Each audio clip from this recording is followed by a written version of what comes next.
Hello, good afternoon student. आज हम लोग hydraulic and hydraulic machine subject के चैप्टर नंबर 4 जिसका नाम है मेजरमेंट ऑफ प्रेशर, दाब का मापन के बारे में हम लोग क्या करेंगे, आज स्टडी करेंगे। ठीक है, तो आज हम किस चैप्टर के बारे में स्टडी करेंगे? तो चैप्टर नंबर 4 दाब का मापन। ठीक है,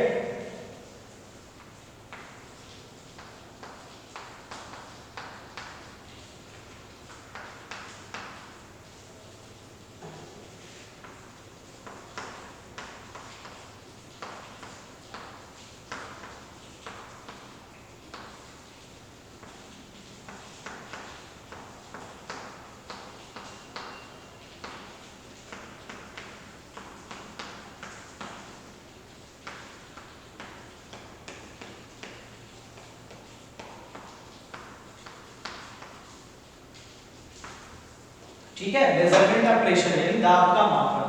ठीक है, इसमें का जो पहला टॉपिक है, वो है वायुमंडलीय दाब। वो है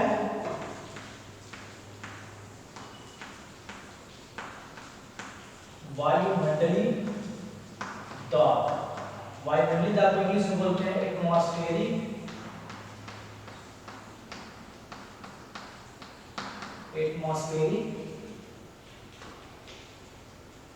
प्रेशर।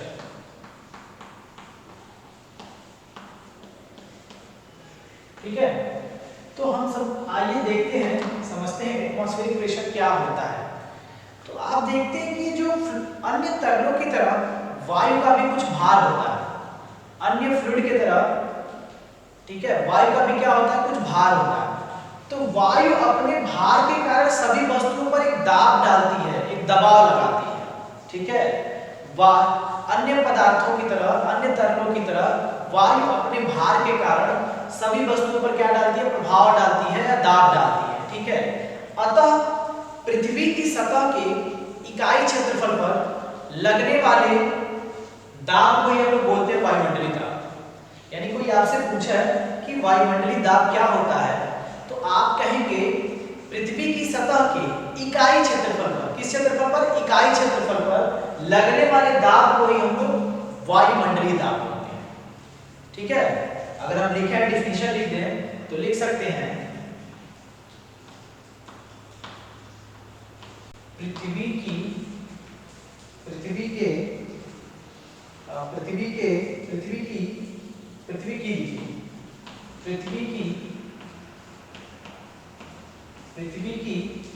इकाई,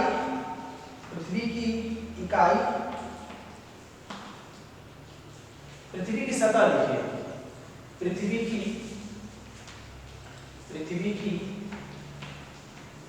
पृथ्वी की सतह, पृथ्वी की सतह के इकाई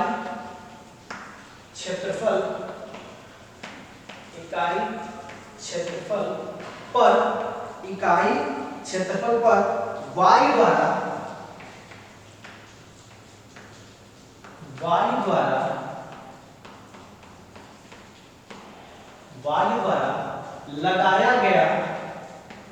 लगाया गया दाब वायुमंडलीय दाब कहलाता है।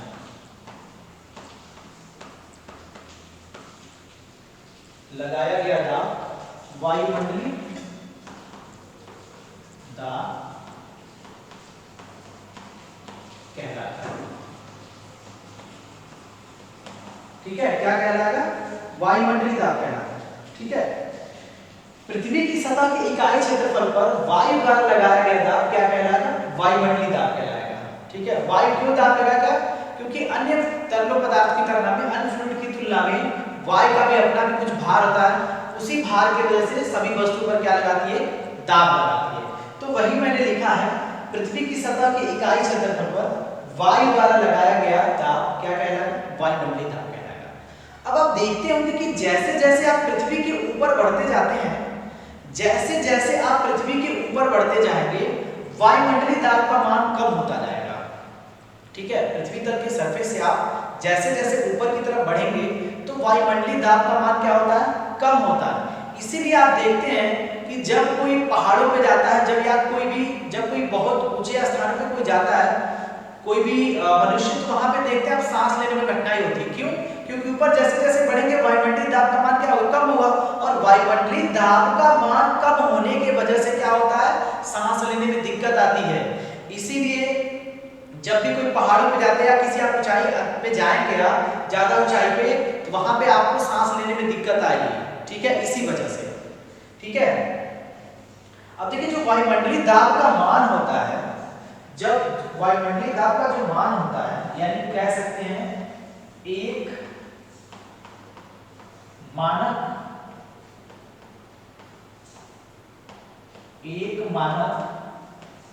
वायुमंडलीय दाब का जो मान होता है, एक मानक वायुमंडलीय दाब का जो मान होता है, वो होता है 101.325 किलोग्राम प्रति मीटर स्क्वायर या किलो पास्कल, ठीक है। एक मानक वायुमंडलीय दाब का जो आपका क्या होगा?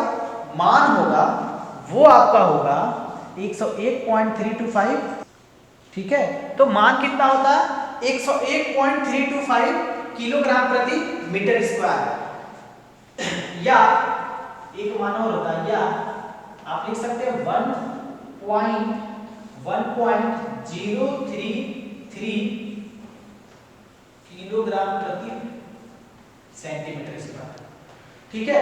तो एक मानक वायुमंडलीय दाब बराबर होता है 101.325 किलोग्राम प्रति मीटर स्क्वायर, ठीक है। सॉरी, किलोग्राम नहीं, किलो न्यूटन,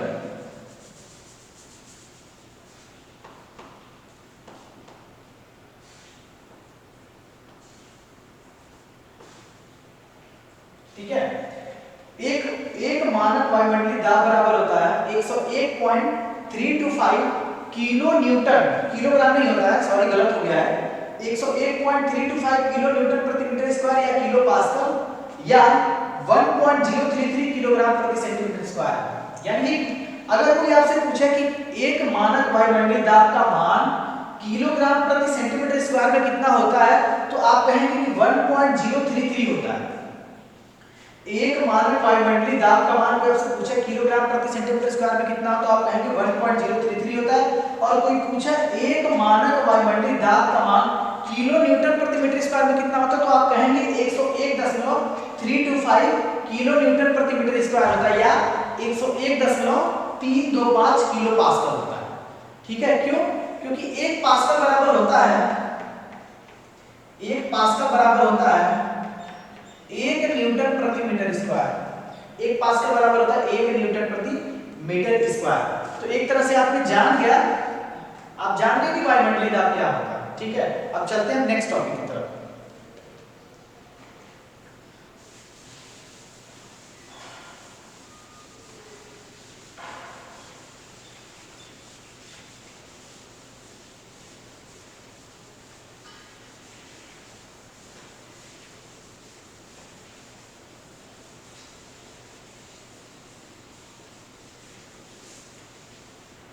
ठीक है, अब जो हमारा अगला हेडिंग है वो है दाब के मापक्रम। दाब के मापक्रम, ठीक है, मेजरमेंट ऑफ प्रेशर।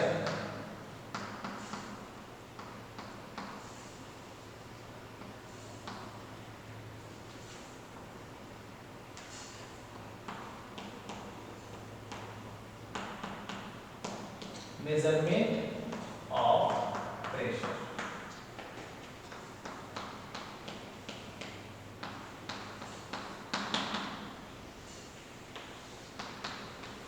ठीक है। क्या है मेजरमेंट? तो जो तरल पर इन फ्लूइड पर दाब के मापक्रम के विभिन्न मापन हैं, ठीक है। फ्लूइड पे जब भी आप प्रेशर मापेंगे, किसी फ्लूइड पे जब आप प्रेशर मापेंगे तो इसको मापने के लिए विभिन्न प्रकार के मापक्रम हैं, ठीक है। कौन कौन से मापक्रम हैं? तो 3 तरह के मापक्रम होते हैं जनरली, ठीक है। क्या क्या होता है देख लीजिए।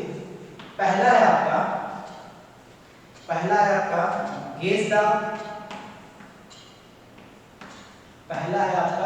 गेज दाब, ठीक है। गेज प्रेशर, इसको बोलते हैं इंग्लिश में गेज प्रेशर। ठीक है, जो आपका दूसरा है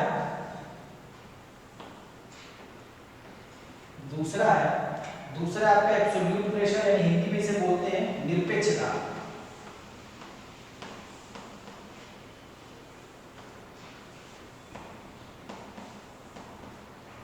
निरपेक्ष दाब, absolute pressure, ABSOLU, absolute pressure.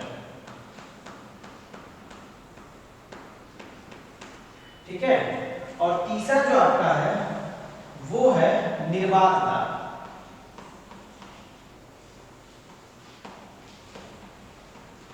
निर्वात दाब, इसे हम लोग बोलते हैं वैक्यूम प्रेशर।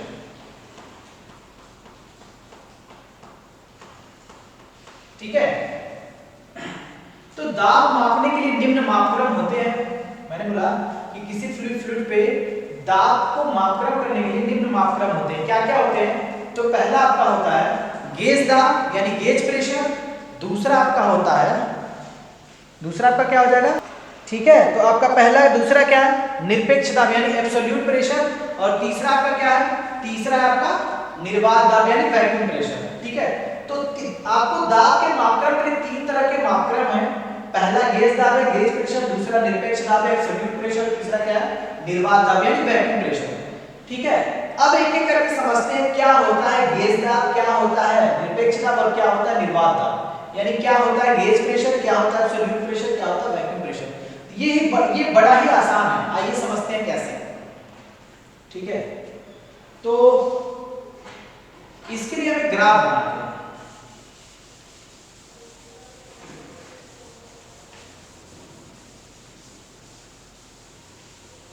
इसके लिए हम एक ग्राफ बनाते हैं और ग्राफ ऐसे बनाते हैं।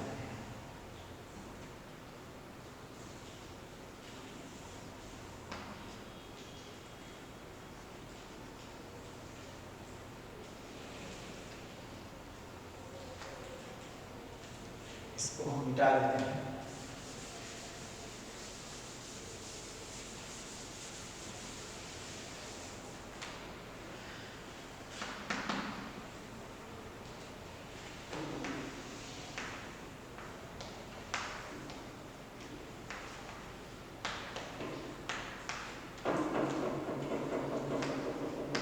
ये होता है आपका वायुमंडलीय दाब,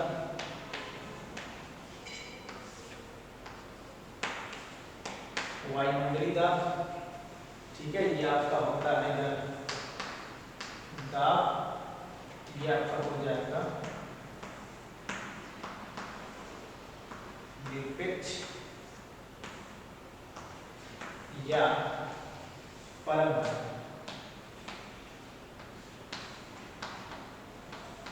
निरपेक्ष या परम दाब, और नीचे की तरफ हो जाएगा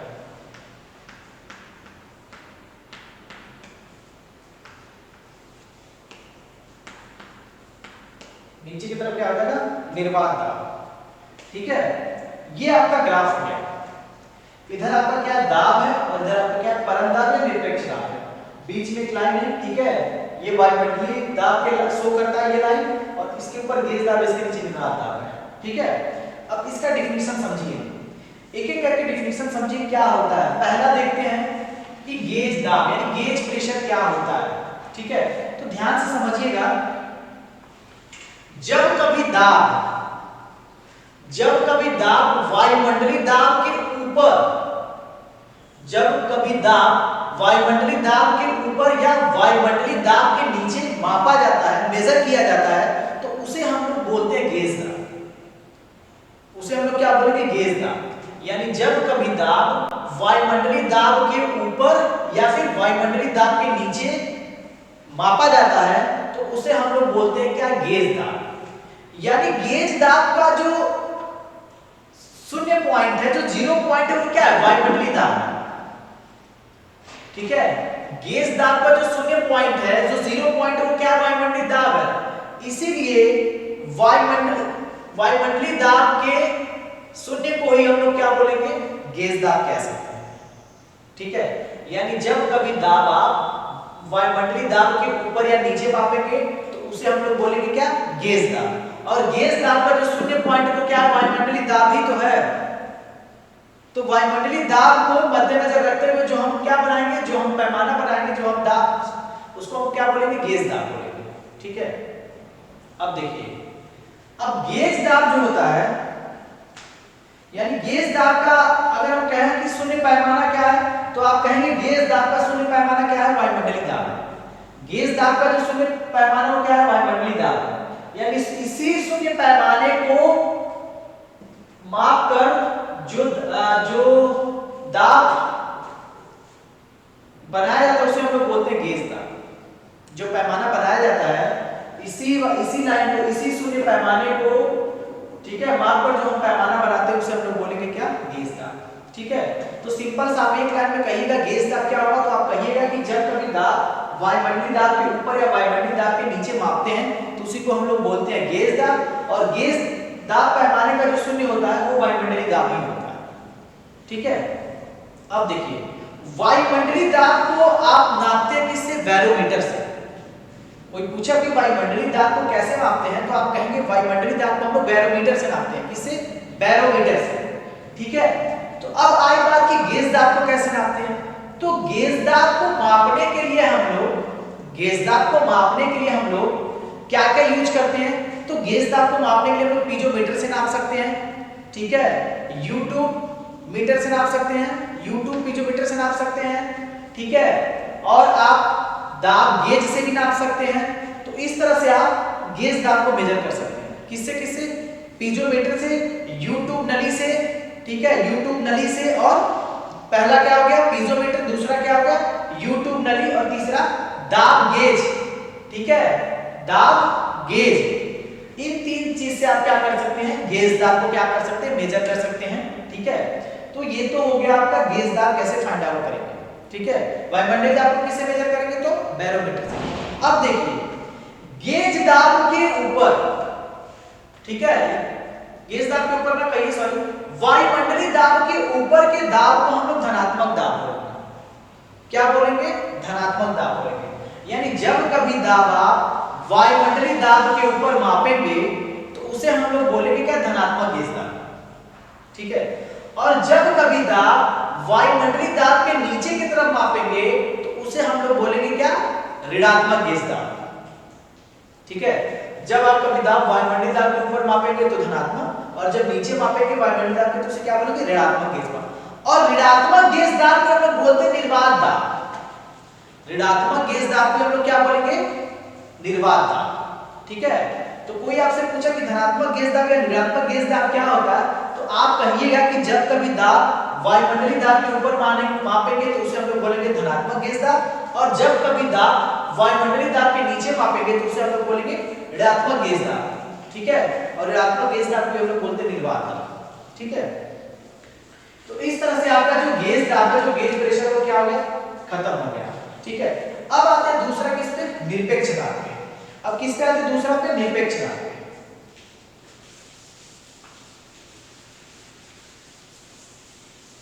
अब क्या होता है निरपेक्ष दाब, क्या होता है निरपेक्ष दाब, तो आप देखते हैं कि जब तरल पदार्थ में कोई दाब लगता है तो सभी डायरेक्शन में क्या लगता है, समान लगता है।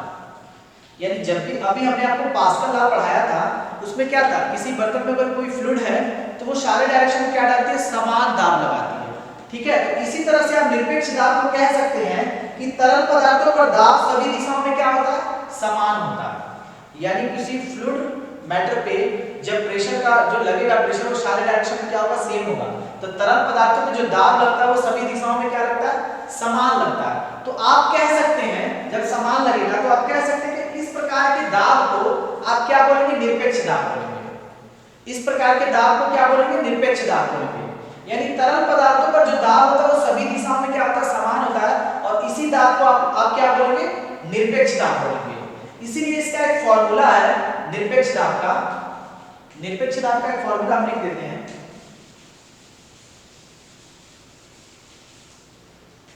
ये फॉर्मूला आपका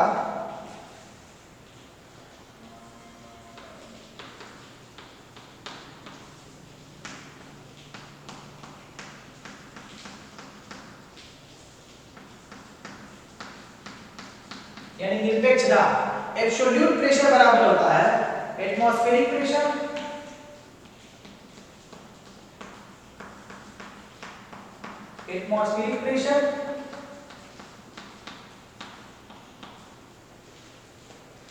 प्लस गेज प्रेशर।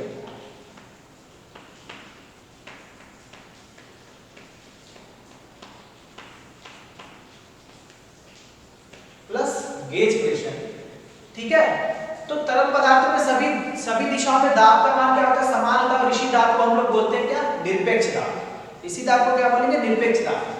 अब अगर आप एटमॉस्फेरिक दाब में अगर आप गेज दाब क्या करेंगे? जोड़ देंगे। अगर आप एटमॉस्फेरिक दाब में यानी वायुमंडलीय दाब में जब आप गेज दाब क्या करेंगे? जोड़ देंगे, तो आपको निरपेक्ष दाब यानी एब्सोल्यूट प्रेशर क्या हो जाएगा? मिल जाएगा। ठीक है, तो अब आप क्या करेंगे? वायुमंडलीय दाब में जब आप गेज दाब जोड़ देंगे तो क्या मिल जाएगा आपको? निरपेक्ष दाब मिल जाएगा। और निरपेक्ष दाब क्या होता है? तो चूंकि तरल पदार्थों में जो दाब का मान होता है वो सभी दिशाओं में क्या होता है? समान होता है। ठीक है, तो ऐसे आप कह सकते हैं इसी दाब को क्या बोलेंगे? या ऐसे दाब को हम लोग क्या बोलेंगे? निरपेक्ष दाब बोलते हैं। ऐसे दाब को क्या बोलेंगे? निरपेक्ष दाब बोलते हैं। और निरपेक्ष दाब को आपको प्राप्त करने के लिए, फाइंड आउट करने के लिए आप क्या करेंगे? जब कभी आप एटमॉस्फेरिक प्रेशर में यानी वायुमंडलीय दाब में जब आप गेज दाब को जोड़ देंगे तो आपका क्या मिल जाएगा? निरपेक्ष दाब मिल जाएगा या एब्सोल्यूट प्रेशर मिल जाएगा। अब आते हैं आप किस पे? Vacuum pressure. तीसरा किस पे आते हैं? वैक्यूम प्रेशर पे आते हैं। ठीक है, देखते हैं वैक्यूम प्रेशर क्या होता है।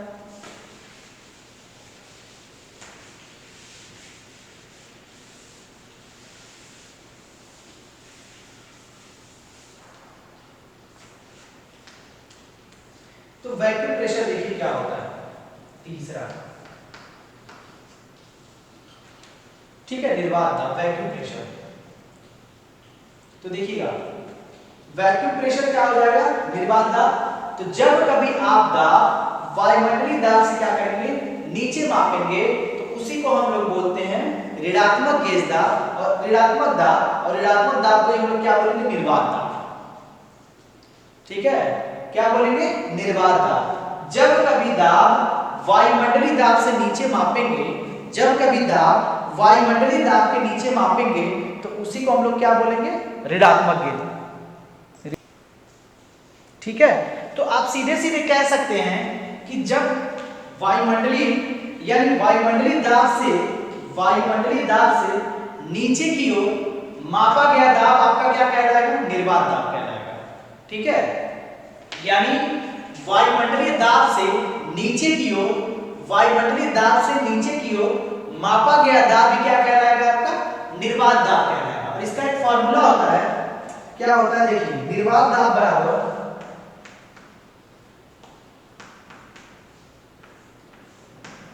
निर्वात दाब बराबर वायुमंडलीय दाब। नीचे और लिखते हैं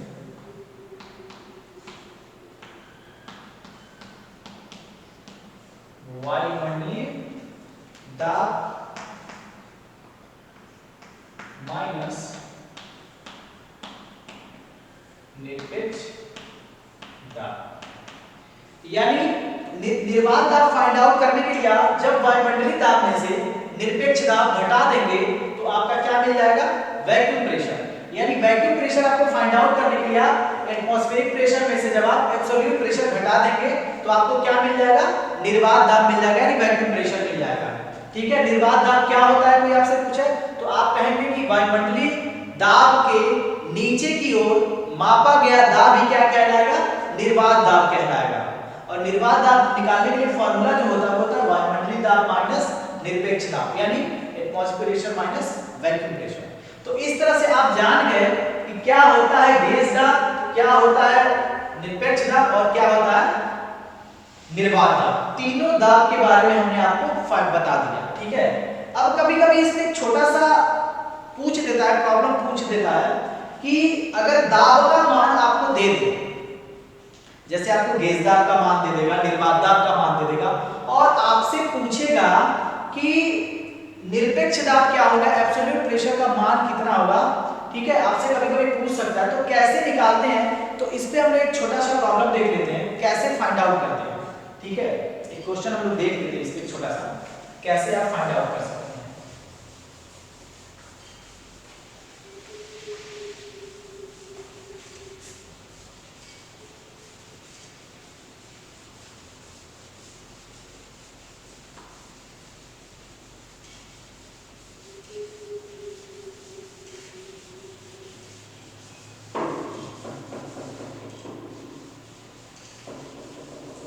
ठीक है, तो अब देखिए इसमें छोटा सा प्रॉब्लम देख लेते हैं हम लोग।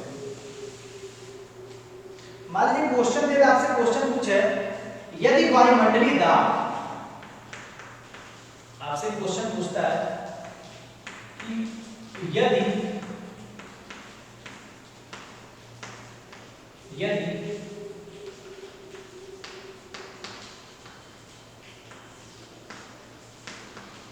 यदि वायुमंडलीय दाब 101 किलो पास्कल और पोस्ट में लिख सकते हैं 1.03 किलोग्राम प्रति centimetre square. 101 kilo pascal 1.03 kilogram प्रति सेंटीमीटर स्क्वायर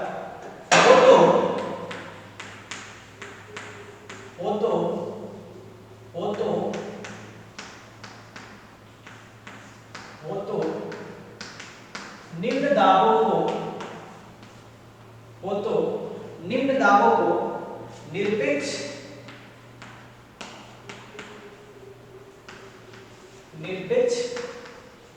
दाब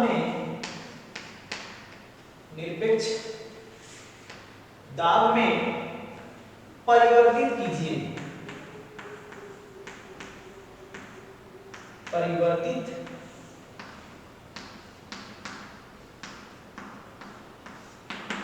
ठीक है, यदि वायुमंडलीय दाब का मान दे देता है और कुछ दाब दे देते हैं, ठीक है, कुछ वैल्यू कुछ दाब दे देते हैं, तो उसको निरपेक्ष दाब में आपको क्या करना है, कन्वर्ट करना है, परिवर्तित करना है। जैसे मान लीजिए दे दिए 750 किलो पास्कल और इसको लिख सकते हैं किलो न्यूटन प्रति मीटर स्क्वायर गेज दाब।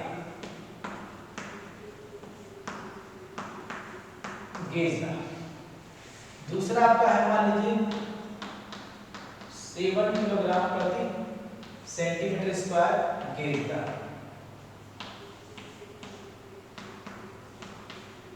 ठीक है, तीसरा आपका है 50 किलो पास्कल या किलो न्यूटन प्रति मीटर स्क्वायर निर्वात दाब।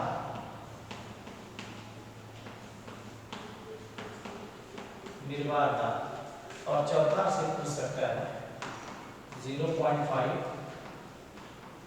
किलोग्राम प्रति सेंटीमीटर स्क्वायर निर्वात दाब।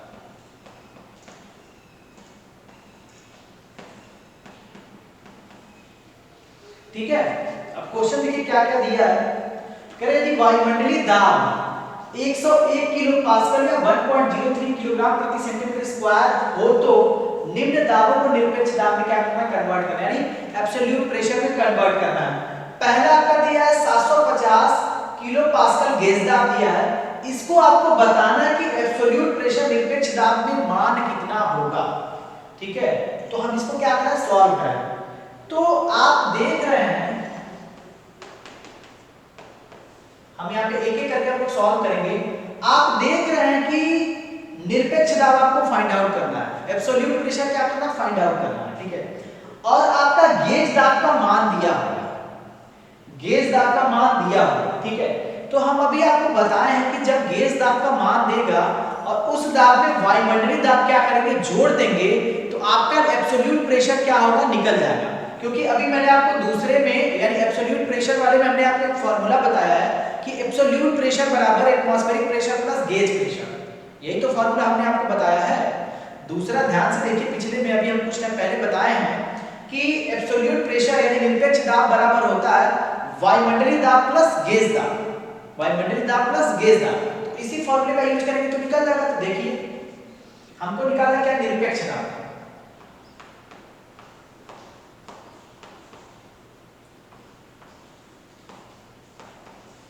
निरपेक्ष दाब, और निरपेक्ष दाब बराबर होता है वायुमंडलीय दाब प्लस गेज दाब।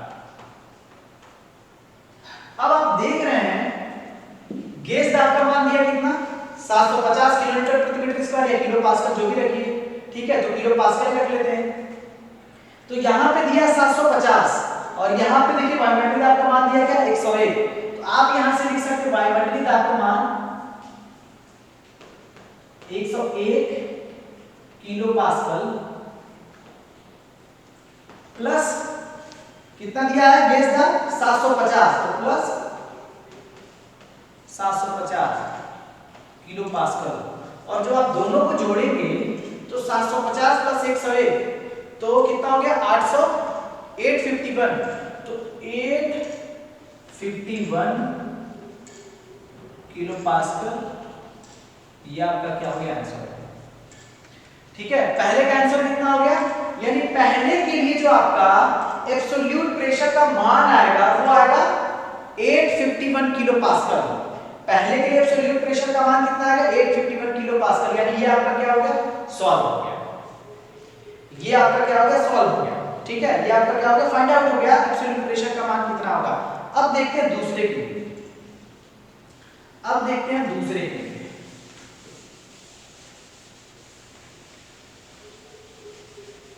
अब हम देखते हैं दूसरे के लिए। ठीक है, अब देखिए दूसरे के लिए भी आपका क्या पूछ रहा है एब्सोल्यूट प्रेशर पूछ रहा है यानी निरपेक्ष दाब। अब निरपेक्ष दाब जब पूछ रहा है तो आपको पता है कि गेज दाब दिया हुआ है, इसमें वायुमंडलीय दाब जोड़ देंगे तो निकल जाएगा। लेकिन अब यहाँ पे आप देख रहे हैं कि गेज दाब किसमें दिया है किलोग्राम प्रति सेंटीमीटर स्क्वायर में दिया हुआ। तो आप ऐसा नहीं कि वायुमंडलीय दाब के मान को आप किलो पास्कल में लिख देंगे, ये वाला रख देंगे तो क्या हो जाएगा गलत हो जाएगा। सेम यूनिट को रखना, अगर ये 7 किलोग्राम प्रति सेंटीमीटर स्क्वायर दे रहा है तो आपको वायुमंडलीय दाब का जो मान रखना पड़ेगा वो भी किलोग्राम प्रति सेंटीमीटर स्क्वायर में ही रखना पड़ेगा।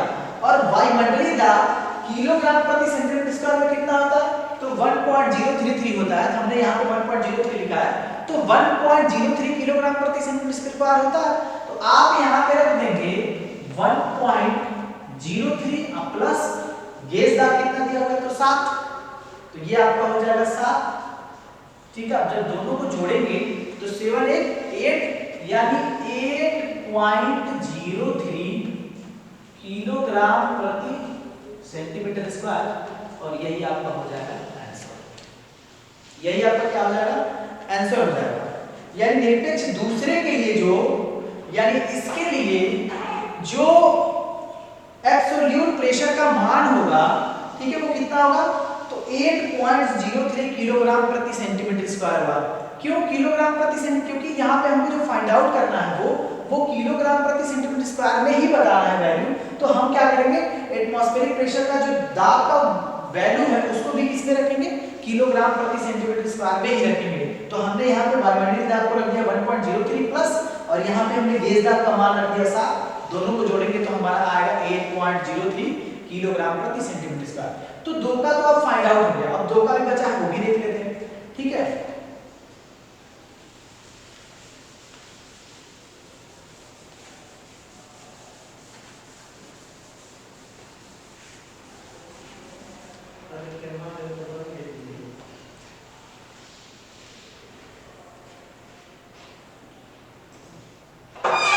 ठीक है, तो ये आपका दो फाइंड आउट हो गया। तीसरा देखिए, तीसरा आपको क्या बताना है 50 किलो पास्कल दिया हुआ निर्वात दाब और पूछ रहा है निरपेक्ष दाब कितना होगा एब्सोल्यूट प्रेशर कितना होगा। तो जब अगर निर्वात दाब देगा तो याद करिए हमारे पीछे भी फार्मूला पढ़ा है, पीछे हमने आपको एक फार्मूला पढ़ा है। क्या फार्मूला पढ़ा है तो अभी मैंने आपको पीछे बताया कि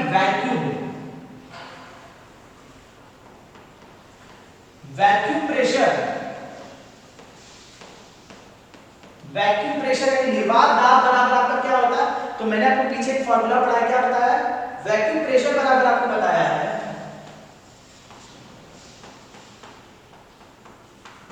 एटमॉस्फेरिक प्रेशर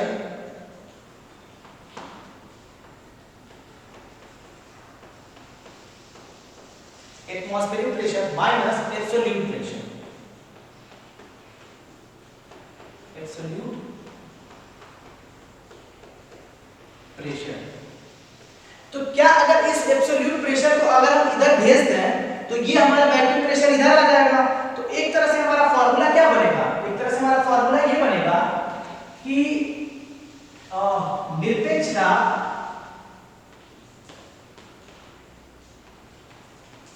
निरपेक्ष दाब बराबर निरपेक्ष दाब यानी एब्सोल्यूट प्रेशर बराबर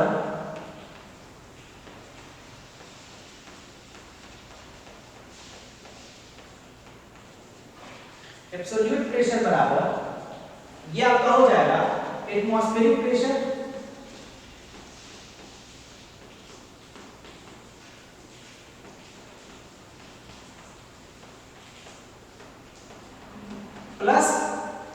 प्लस वैक्यूम प्रेशर।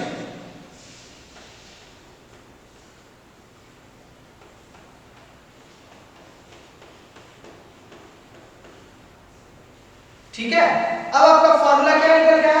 अगर कोई मान वैक्यूम प्रेशर में दिया हुआ है, निर्वात दाब में दिया हुआ है, अगर इसमें अगर आप एटमॉस्फेरिक प्रेशर जोड़ देंगे तो आपका एब्सोल्यूट प्रेशर निकल जाएगा। ठीक है, तो इसका जो हिंदी में जो इसका फॉर्मूला लिखेंगे वो लिखेंगे निर्वात दाब बराबर निरपेक्ष दाब बराबर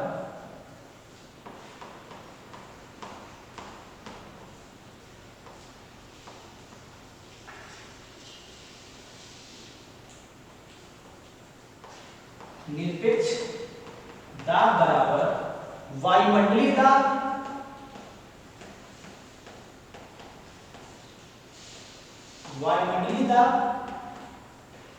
प्लस निर्वात दाब प्लस निर्वात प्लस माइनस हो जाएगा, माइनस हो जाएगा। ठीक है, पीछे मैंने देखिए इससे पहले फॉर्मूला लिखा था आपका वैक्यूम प्रेशर बराबर atmospheric pressure minus absolute pressure, और जब इस माइनस को उधर लेके जाएंगे तो एब्सोल्यूट प्रेशर बराबर हो जाएगा एटमॉस्फेरिक प्रेशर, और यहाँ पे जो वैक्यूम प्रेशर था वो इधर आएगा तो माइनस हो जाएगा।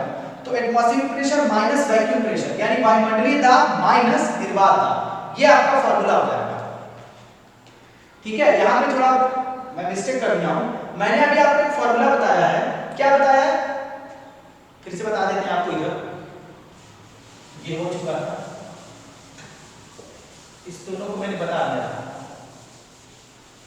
तो मैंने अभी आपको पीछे एक फॉर्मूला बताया है, निर्वात दाब बराबर होता है इसको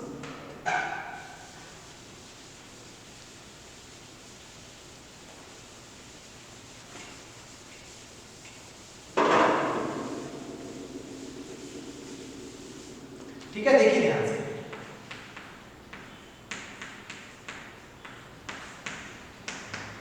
निर्वात दाब बराबर होता है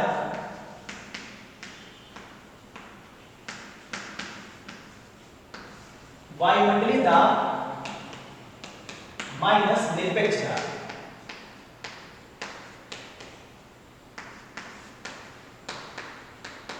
ठीक है, अब आपको निरपेक्ष दाब निकालना है, आपको निरपेक्ष दाब इधर लेके आएंगे तो क्या हो जाएगा, प्लस हो जाएगा, और ये उधर जाएगा तो माइनस हो जाएगा। तो एक तरह से निरपेक्ष दाब बराबर हो जाएगा वायुमंडलीय दाब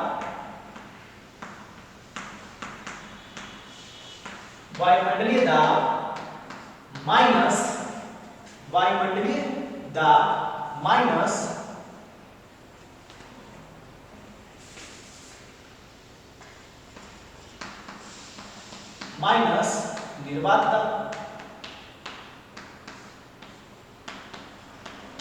ठीक है, तो अगर आप वायुमंडलीय दाब में से निर्वात दाब घटा देंगे तो क्या मिल जाएगा, निरपेक्ष दाब मिल जाएगा। और यही मैंने यहाँ पे लिखा है, देखिए निरपेक्ष दाब बराबर वायुमंडलीय दाब माइनस निर्वात दाब, यानी एब्सोल्यूट प्रेशर बराबर atmospheric pressure minus vacuum pressure. ठीक है, तो अब देखिए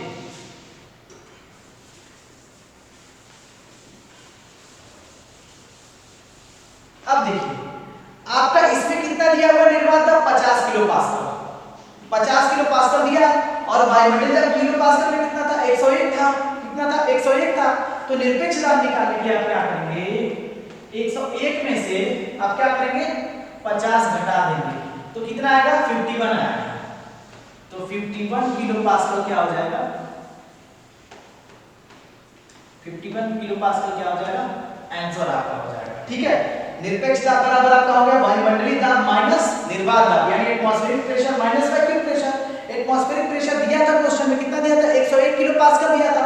तो यहां पे हो जाएगा 101, क्यों किलो पास्कल में रखा, क्योंकि किलो पास्कल में दिया हुआ निर्वात दाब, तो जिसमें भी रखिए या तो किलोमीटर प्रति मीटर स्क्वायर में रखिए तो किलो पास्कल में रखिए। ठीक है, तो हमने क्या कर दिया, 50 दिया हुआ है निर्वात दाब, और एटमॉस्फेरिक प्रेशर यानी वायुमंडलीय दाब में कितना दिया था, 101, तो हमने वायुमंडलीय दाब का मान लिख दिया 101 किलो पास्कल, और इसमें से हमने निर्वात दाब यानी 50 किलो पास्कल को क्या कर दिया, घटा दिया। तो जब 101 में से 50 घटाएंगे तो आपका आएगा 51, तो 51 किलो पास्कल आपका क्या हो जाएगा, आंसर हो जाएगा। ठीक है, अब देखते हैं चौथे को। तीसरा आपका कंप्लीट हो गया, तीसरा आपका हो गया, तो तीसरा में आपको क्या करना है, मिटा देना। अब बचा है आपका चौथा।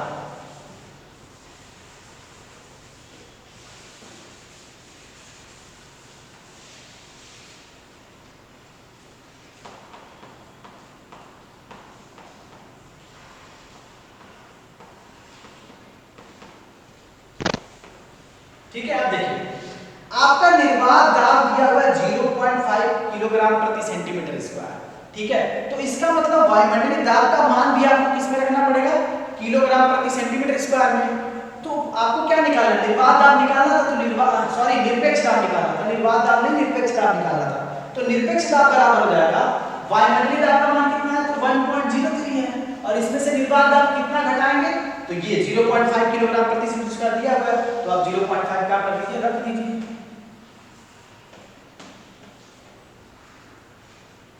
0.5 करके रख दीजिए। तो आप जब घटाएंगे तो आपका मान कितना आएगा, जब इसमें से घटाएंगे तो आपका मान आएगा 0.53 किलोग्राम प्रति सेंटीमीटर स्क्वायर, और यही आपका हो जाएगा आंसर। यही आपका क्या हो जाएगा, आंसर हो जाएगा। वायुमंडलीय दाब का मान है 1.03 में से जब आप 0 पॉइंट घटाएंगे तो आपका आएगा 0.53 किलोग्राम प्रति सेंटीमीटर स्क्वायर, और यही आपका आंसर हो गया। तो एक तरह से चौथे का एब्सोल्यूट प्रेशर का मान कितना हो जाएगा, निरपेक्ष दाब का मान कितना हो जाएगा, तो आप कहेंगे 0.53 किलोग्राम प्रति सेंटीमीटर स्क्वायर होगा। तो आज हम लोग क्या क्या पढ़े, आज हम लोग पढ़े एटमॉस्फेरिक प्रेशर के बारे में, वायुमंडलीय दाब के बारे में, फिर हम लोग पढ़े दाब के मापक्रम, मेजरमेंट ऑफ प्रेशर। तो मैंने बोला उसको तीन प्रकार में हम क्या कर सकते हैं, माप कर सकते हैं। पहला यानी दाब को मापने के लिए निम्न प्रकार के मापक्रम थे। पहला क्या था, गेज दाब था, दूसरा हमारा क्या था, एब्सोल्यूट प्रेशर निरपेक्ष दाब था, तीसरा हमारा क्या था, वैक्यूम प्रेशर यानी निर्वात दाब। तो तीनों के बारे में मैंने पढ़ा है, फिर तीनों के मैंने फॉर्मूले देखे हैं, और उसी फॉर्मूले के आधार पर मैंने वायुमंडलीय दाब का मान आपको दे दिया था, और कुछ वैल्यू आपको दिया है जिसको कन्वर्ट करके हमको बताना था कि एब्सोल्यूट प्रेशर और निरपेक्ष दाब का मान क्या होगा। तो इन सारे दाबों को, जितने भी दाब दिए थे, गेज दाब या निर्वात दाब जो भी दिए थे, उसको मैंने कन्वर्ट करके कैसे एब्सोल्यूट प्रेशर यानी निरपेक्ष दाब का मान कितना होगा, उसको हम लोगों ने क्या किया, लगा के देखा। ठीक है, तो आज के लिए बस इतना ही। इसके आगे के टॉपिक को हम लोग नेक्स्ट लेक्चर में कवर करेंगे। Thank you.